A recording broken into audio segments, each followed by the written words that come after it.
Mukunda jewellers లో కళ్యాణం గమనీయం sale 1,00,000 కొనుగోలుపై 10 గ్రాముల వెండి ఉచితం. నమస్తే రమగారు. నమస్తే జయ. రమగారు, ఆరోగ్యంగా ఉన్నామో లేదో ఎలా గుర్తించాలి? తెలుస్తుందా? ఆరోగ్యంగా ఉన్నామనుకుంటేనే. నాకు నేను చాలా ఆరోగ్యంగా ఉన్నాను అనుకుంటా. ఎవరికి వాళ్ళు అంతే కదండి. ఏదైనా సమస్య వస్తే అది చివరి దాకా వెళ్ళిపోయే వరకు తెలియట్లేదండి. పైన మాత్రం చక్కగా ఏదైనా చూడండి మేడిపండులాగా ఉంటున్నాము కదా రమ్మగారు. ఇప్పుడు జయ, ఇది చాలా పెద్ద ప్రశ్న. డాక్టర్లు చెప్పాలి, ఇవిడు చెప్పేదేంటి అని కూడా అనిపిస్తుంది. మీరేం అనుకోకండి, నేను ఇలాగే అనాలి. ఎందుకంటే ఇలాంటి ఏ విషయం మాట్లాడినా చాలామంది ఇట్లా రియాక్ట్ అవుతారు జయ. డాక్టర్ చెప్పాలి, ఏ డాక్టరు ఎంతసేపు కూర్చుని మీకు చెప్తారు? మీ అంతటి మీరు ఆలోచించుకోవాలి కదా. మరి మనకు తెలీదా రమగారు? డాక్టర్ చెప్పడానికి మీరు పలానా ఏమైనా ప్రిస్క్రిప్షన్ ఇస్తున్నారా? కాదు కదా. కాదు కదా. ప్రిస్క్రిప్షన్ కి డాక్టర్ అవసరం. మీ సలహా చెప్తున్నారు, మీకున్న నాలెడ్జ్ ని షేర్ చేస్తున్నారు. దీంతో డాక్టర్లతో లాయర్లతో పని ఏంటి? కాబట్టి దీన్ని కూల్ గా తీసుకోండమ్మా. ఒక విషయం చెప్తా. కూల్ కూల్ జయ కూల్. ఓకే. మీ దగ్గర ఒక 6-7 నెలల పిల్లాడు ఉన్నాడు. వాడు హెల్దీగా లేడేమో అని మీకు ఎప్పుడు డౌట్ వస్తుంది, నువ్వు చెప్పు జయ. నువ్వు ఒక ప్రేక్షక పాత్ర వహించు. ఓహో, 7 నెలల నీ కూతురు, దీనికి ఏమైనా ఒంట్లో బాగోలేదు? డల్గా ఉంటే, ఫుడ్ సరిగ్గా తీసుకోకపోతే, సరిగ్గా నిద్రపోకపోతే, పెంకిగా ఏడుస్తూ ఏడుస్తూ ఉంటే, ప్రతిదానికి రాగాలు తీస్తూ ఉంటే, సంక దిగకపోతే హెల్త్ బాగోలేదని. ఈ 5 ఏమిటి? డల్గా ఉండటం, తిండి తినకపోవటం, నిద్రపోకపోవటం, ఏడవటం, సంక దిగపోవటం. 5 నీకు ఎలా తెలిసింది? డాక్టర్వే నువ్వు? కాదు రమ్మగారు. మరి ఎట్లా? తల్లిని కదా. అలాగే మనిషి తను హెల్దీగా ఉన్నాడో లేదో వాడంతట వాడికి తెలిసిపోతుంది, చాలా సహజంగా. ఇక్కడ తల్లి అవ్వక్కర్లేదు, తెలిసిపోతుంది. ఇంట్లో ఉన్న తండ్రికి తెలిసిపోతుంది. ఇంట్లో ఎవరుంటే వాళ్ళకి తెలిసిపోతుంది. ఆ పిల్లకి బాగోలేదన్న విషయం అర్థమవుతుంది. అది ఇప్పుడు డాక్టర్ దగ్గరికి వెళ్తే అది చెవిపోట, కడుపులో నొప్పా, ఏదైనా మోషన్లో ప్రాబ్లం ఉందా అని తెలుస్తాయి. ఇవి జనరల్ థింగ్స్. ఇప్పుడు మేడిపండులాగా నున్నగా ఉండి సడన్గా క్యాన్సర్ 3rd స్టేజ్ బయటపడుతోంది ఈ రోజున. శుభ్రంగా ఉంటారు, ఆల్ ఆఫ్ ఏ సడన్ అది శుభ్రంగా ఉంటారు, పుసుకుని హార్ట్ అటాక్ వస్తుంది, all of a sudden brain stroke వస్తుంది, all of a sudden paralysis. ఇది వరకు ఏవో పెద్ద పెద్ద సమస్యలు ఉండి కష్టాల్లో ఉన్నప్పుడు పారాలసిస్ వచ్చింది, సినిమాల్లో చూసేవాళ్ళం. అవును, గుండెపోటు కూడా సమస్యల వల్ల వస్తుంది. ఇప్పుడు ఏం లేవు, వీళ్ళు టింగరంగమని తిరుగుతుంటారు, గుండె పట్టుకుని కూలిపోతారు. అసలు వెళ్ళిపోవటం కాదు రమగారు, కేసులు వింటున్నాం మనం. ఇప్పుడు వీటన్నిటికీ కాదు, జనరల్ హెల్త్ మనకి ఎట్లా తెలుస్తుంది అంటే, సాధారణంగా చూడండి, పొద్దున్నే లేవబుద్ధి కాకపోతే, లెథర్జికల్గా ఉంటాయి, బద్ధకంగా ఉంటాయి, బద్ధకం, ఏ పని చేయబుద్ధి కాదు, శారీరక మానసిక ఆరోగ్యాలు ఉంటాయి. ఇందులో ఫ్రీ మోషన్ అవ్వదు, మోషన్ కాదు, అది కూడా అనారోగ్యమే. ఓకే. తర్వాత అన్నం ఎక్కదు, తినాలనిపించదు లేదా తినేయాలనిపిస్తుంది, అదొక సమస్య. నీళ్లు తీసుకోరు, ఎక్కువ నీళ్లు తీసుకోకపోవటం, యూరినేషన్ ఎక్కువ సార్లు యూరిన్కి వెళ్ళిపోవటం, చాలాసార్లు వెళ్తున్నామని అనిపిస్తే ఇది అనారోగ్య హేతువు అని తెలుసుకోవాలి. నిద్ర పట్టకపోయినా, నిద్ర లేవలేకపోతున్నా, రాత్రంతా దొరుకుతూనే ఉన్నాం, నిద్ర పట్టదు, పొద్దున్న లేసరికి కళ్ళలో ఇసుక పోసినట్టు గరగరలాడుతుంటాయి కళ్ళు. 3-4 గంటలో పడుకున్నాం, మర్నాడు డే అంతా పాడు. అక్కడి నుంచి తింటూనే ఉంటాం, నీరసంగా ఉంటుంది. ఎక్కడికైనా వెళ్తే ప్రయాణాలు చిన్న అలసిపోయినట్టు ఉండటం, బాగా అలసట, విపరీతమైన అలసట, ఇలాంటి లక్షణాలు ఒక్కొక్క స్టేజ్లో కనిపిస్తాయి మనకి. పీరియడ్స్లో కొంతమందికి ఉంటాయి, మెనోపాజ్లో ఆడవాళ్ళకు ఉంటాయి. ఇవి జనరల్, ఇవి ఆ 4 రోజులు ఉండి పోతాయి. కానీ నార్మల్ వయసులో వాళ్ళు ఏ పీరియడ్స్ లేకుండా ఎప్పుడు బద్ధకంగా, అక్కడి నుంచి కళ్ళు తిరగటం, తరచుగా లూజ్ మోషన్స్ అయిపోవటం, వామిటింగ్ సెన్సేషన్ ఉండటం, ఎన్ని ఉన్నాయి చూడు. నీకు తరచూ వాంతి వస్తుంది, నాకు అలాగే వస్తుందండి అని చెప్పి ఊరుకుంటే పొట్టలో ఏదో లివరో ఏదో తనేసినట్టు అంతే. అది వేసుకుంటే పోతుంది, ఇది వేసుకుంటే పోతుందని ఏవో వేసుకోవటం, ఎప్పుడు కాళ్ళు తిమ్మిరిలేకపోవటం, కాళ్ళు చేతులు తిమ్మిరిలేకపోతాయి, నెత్తికిని చేయబెట్టి పడుకున్నామో చేయి తిమ్మిరెక్కిపోతుంది. ఎప్పుడైనా ఒకసారి అయితే ఏం పర్వాలా, రోజు అవుతుంటే మీరు డాక్టర్ని చూడాలి. ఇలాంటి ఇప్పుడు మీరు చెప్పిన సమస్యల్లో ఏదైనా రెగ్యులర్గా ఉంటే హాస్పిటల్కి. కాళ్ళు కొంకరపోతాయి, అవునవును, అక్కడి నుంచి నడుస్తుంటే మక్కలో పట్టేస్తుంది, మలుగుల్లో ఒక రకంగా ఏమంటారు తుంటిలో పట్టేస్తుంది, మహాబాధగా ఉంటుంది. అరికాల్లో కాసేపు కూర్చుని లేవంగానే కాలు నేల మీద పెట్టలేకపోతాం, అదొక ప్రాబ్లం.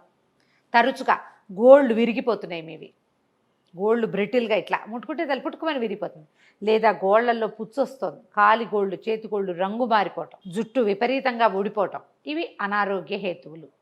జబ్బయి ఉండకపోవచ్చు, డెఫిషియన్సీ కావచ్చు.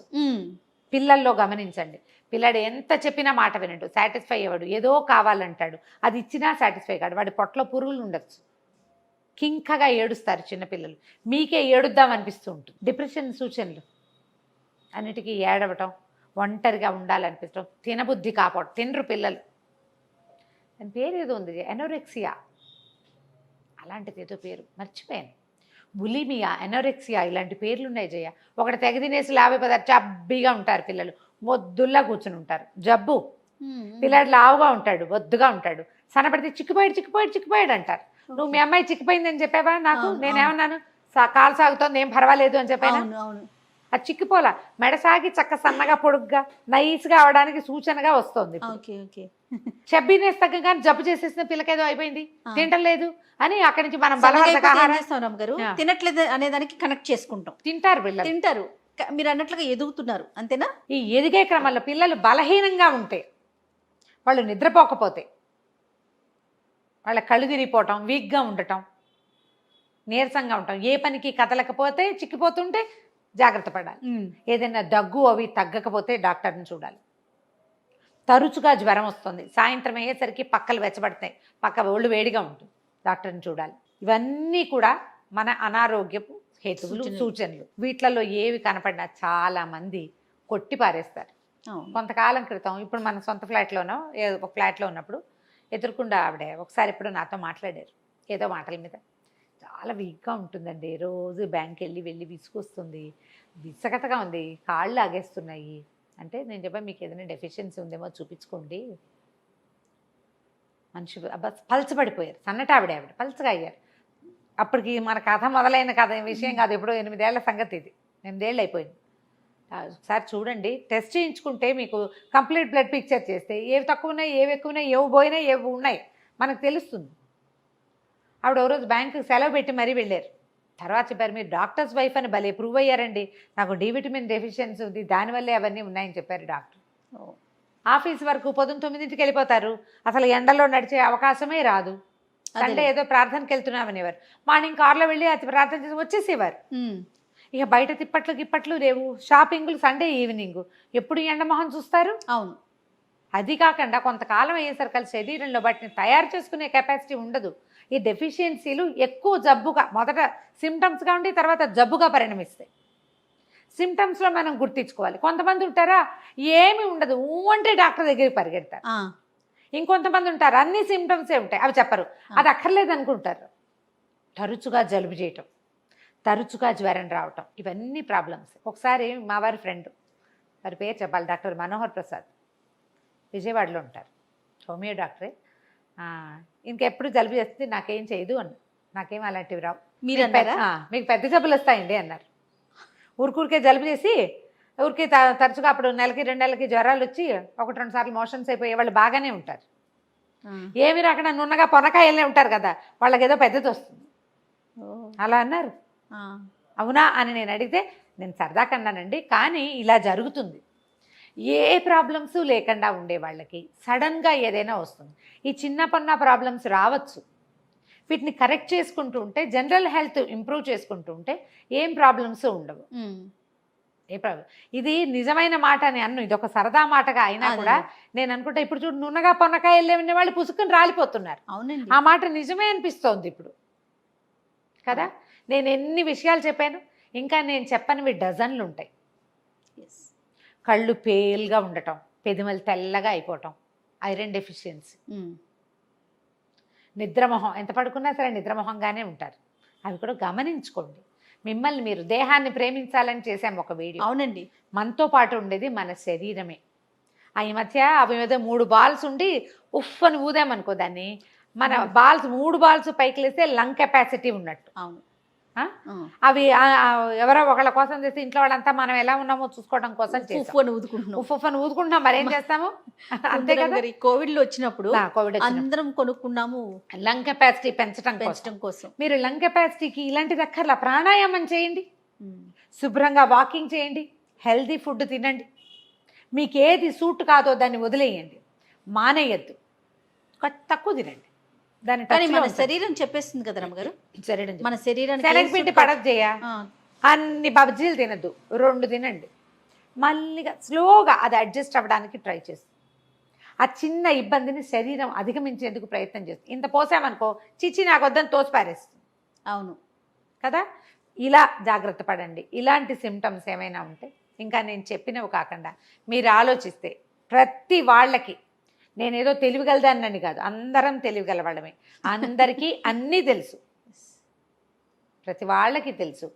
ఏవి ఎక్కువగా తినేది, రోజు ఐస్ క్రీమ్ తినద్దు, ఎంతసేపు ఫ్రిడ్జ్లో నీళ్లు తాగబోకండి, రోజు ఆయిల్ ఫుడ్స్ తినద్దు, బయట తిండి జంక్ ఫుడ్ ప్రతిరోజు తినద్దు. ఇలా ఎండలోకి వెళ్తే తలనొప్పి వస్తుంది కొంతమందికి, మైగ్రేన్స్ లాంటి సమస్యలు ఉంటాయి.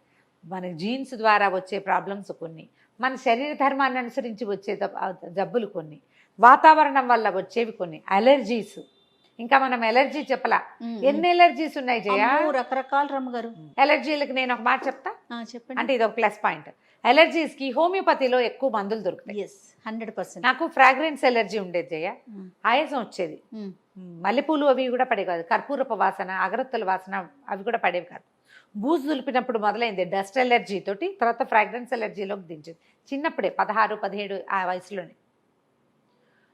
22, 23, 24 వచ్చేసరికి నాకు ఎలర్జీ పోయింది. ఇప్పుడు నేను డస్ట్ ఎలర్జీ లేదు, నాకు ఫ్రాగ్రెన్స్ ఎలర్జీ కూడా లేదు. ఎట్లా రమ్మగారు? హోమియో.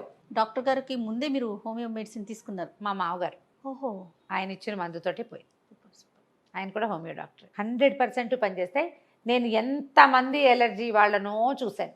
అంటే ఇప్పుడు నేను రమ్మగారితో చేస్తున్నానని చెప్తే ఏమన్నా అనుకుంటారేమో ఆడియన్స్, నాకు తెలియదు. కానీ మా బుడ్డదానికి, తర్వాత మా అక్క వాళ్ళు చెన్నైలో ఉంటారు కదా, బాబు ఉన్నాడు, వాడికి 15, 16 ఏళ్ళు రమ్మగారు. నాన్ వెజ్ తింటే ఒళ్ళంతా దద్దురు. ఇట్లాగే హోమియో మెడిసిన్ చాలా మంచిదని చెప్పి ఎవరో చెప్తే అక్కడ చెన్నైలో తను వాడింది, ఇమీడియట్గా తగ్గిపోయింది. ఒక 2 ఏళ్ళు 3 ఏళ్ళ వరకు అసలు మళ్ళీ కనిపించలేదట. మళ్ళీ ఏమన్నా స్టార్ట్ అయినప్పుడు మళ్ళీ ఇంకొకసారి వెళ్తాం. అది నాకైతే స్టార్ట్ కూడా కాలేదు జయ. తర్వాత మన బుడ్డదానికి మీరు 30 ఏళ్ళ నుంచి లేదు. మన బుడ్డదానికి మీరు చెప్పబట్టే నేను మన డాక్టర్ గారి దగ్గరికి వెళ్ళాను కదా, అలర్జీనే కనిపించదండి. తనకు కూడా అదే సేమ్ సిమ్టమ్. నాన్ వెజ్ తింటే ర్యాష్ వచ్చేసేయటం ఒంటి మీద, ఆ తత్వం అనేది తగ్గిపోయింది. నేను ఇప్పుడు ఇంకో కేసు చెప్తా. నాకు డెలివరీ చేసిన డాక్టర్ వాళ్ళ అబ్బాయికి మిల్క్ ఎలర్జీ అని చెప్పారు. పాలు ఎలర్జీ, మిల్క్ ప్రోడక్ట్స్ అన్నీ ఎలర్జీయే, అన్నీ ఎలర్జీయే. నా డెలివరీ రోజున చెప్పా, ఎలర్జీస్ ట్రీట్ అవుతాయండి అని. ఆవిడ తను చూడడానికి వస్తే మాట్లాడించి పిల్లాన్ని చూపించారు. 21వ రోజు ఉయ్యాల్లో వేసిన రోజున ఫోన్ చేశారు, తగ్గిపోయింది, సూపర్, మా వాడు బెటర్గా ఉన్నాడు అని. నెల తిరిగేసరికి లేదు, ఒక 6 నెలలు చిన్న బుజ్జిగా ఉండేవాడు. అతను చాలా పెద్ద డాక్టర్ అయ్యాడు ఇప్పుడు. మరి ఎన్నేళ్ళు అయింది, 10 ఏళ్ళు అయిపోయింది కదా. ఎండీ చేశాడు డాక్టర్. వాళ్ళ అమ్మాయి కూడా వచ్చింది, అమ్మాయి కూడా ఇవి ట్రీట్ చేశారు. కొన్ని చోట్ల తగ్గుతాయి అంతే. ఎక్కడ తగ్గుతాయో అక్కడికి వెళ్ళండి పోనీ. అన్ని రకాల ఎలర్జీలు హోమియోలో అవుతాయి. మీకు డాక్టర్ సరైన వాడు దొరకాలి, మీకు అవకాశం కూడా దొరకాలి కదా. ఏ ఫారిన్ కంట్రీస్లోనే ఉన్నారు, అక్కడ అలర్జీస్ చాలా ఎక్కువ, చాలా బాధపడతారు పాపం. అక్కడ అవకాశం ఉండదు, మానేయమంటారు. మానేసేది మాత్రం లేదమ్మా, నేను చక్కగా అన్ని ఎండాకాలాలు మల్లెపూలు పెట్టుకుంటా, జాజి పూలు పెట్టుకుంటాను, ఇంట్లో రోజు పూజ చేసుకుంటాం, ఏం అవ్వదు. నేను మా ఇంట్లో దుమ్ములు మేమే దులుపు. ఆ తత్వాన్ని తగ్గించుకోవాలి, తత్వం పోతుంది. అలా ట్రై చేయండి. మనం ఆరోగ్యంగా ఉన్నావా లేదా అనేది మనకే తెలుస్తూ ఉంటుంది. ఎప్పటికప్పుడు దాన్ని సరి చేసుకుంటూ ఉంటే ఆరోగ్యంగా ఉన్నట్టే. ఏవో పెద్ద సమస్యలు సడన్గా వచ్చి పడిపోయే వాటిని ఏం చేయలేము. ఈ చిన్నవన్నీ మనం హ్యాండిల్ చేయగలుగుతాం కదా. ట్రై చేయండి. రైట్, తప్పకుండా రమ్మగారు. నమస్తే. నమస్తే.